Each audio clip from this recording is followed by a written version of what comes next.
The EFL Cup match between these two Premier League clubs left us nothing short of entertained. The game seemed to be heavily one-sided. However, we were up for a shock as the second half took place. Chelsea nearly lost the game as Wolves came back into the game. However, Chelsea were able to come away with the win. Let us take a look at what exactly took place in the game, Wolves being the red and Chelsea being the blue. Wolves approached the game in a 5-4-1 shape that for the most part were not looking to get on the ball. Let us take a look at the approach from this team.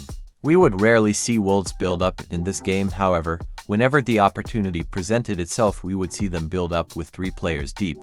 Both fullbacks for Wolves would look to overlap upfield whenever the opportunity presented itself. Wolves in this game looked to defend in a mid-block as Chelsea would more often than not have possession deep and were able to easily bypass Wolves' initial lines of press early on. Hence, Wolves dropped deep for the most part. This approach seemed to be effective as Chelsea would for the most part find it difficult to penetrate the center of the pitch whenever Wolves would compact their defense shaped in their defensive third.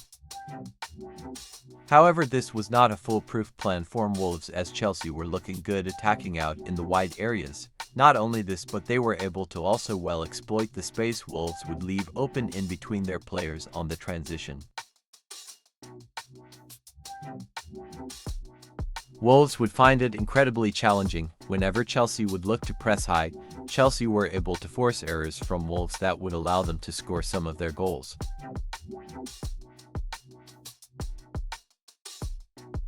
Upfield, Wolves would tend to play long balls forward or carry the ball upfield as quickly as possible in order to explore space that would be left open in behind Chelsea.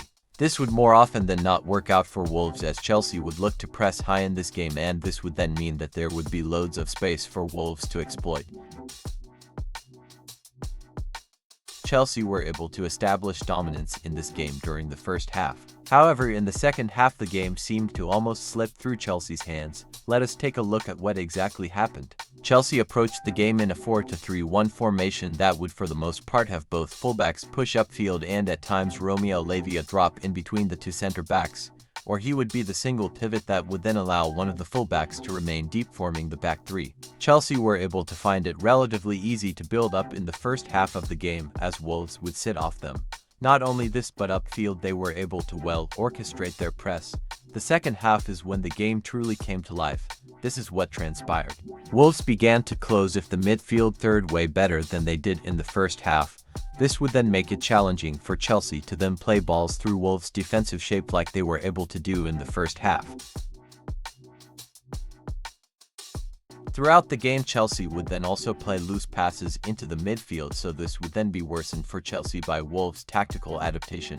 Wolves were then able to win the ball back in the midfield third more often than they did in the first half, and this would lead to their first goal against Chelsea. Chelsea would then sub off Romeo Lavia.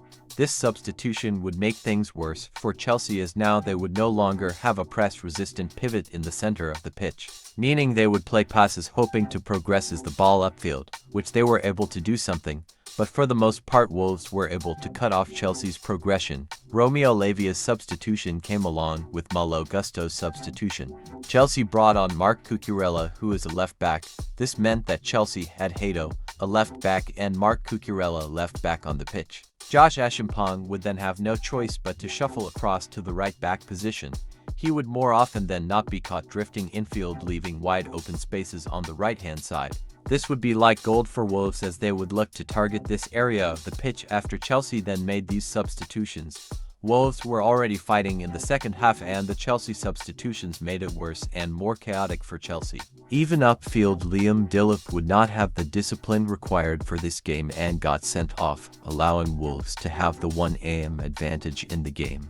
Wolves also made an important substitution in this game, and it was the substitution of Strand Larsen coming in. Strand Larsen would be the second target man upfield for Wolves, and he would more often than not be able to find space in between the Chelsea players, especially whenever Wolves were taking set pieces. This game was incredibly entertaining and left us heavily satisfied. Wolves in the first half were just not in the game. They were subject to Chelsea's press, as they would commit a couple of mistakes deep. Upfield, we would see glimpses of Wolves' attacking tactics, as they would look to OK long balls forward, looking to exploit Chelsea's space in behind. Chelsea would also have their own struggles in this game as they made a couple of bad substitutions in the game which began to take the game away from them. In the first half they were able to dominate the game. Final score Wolves 3, Chelsea 4.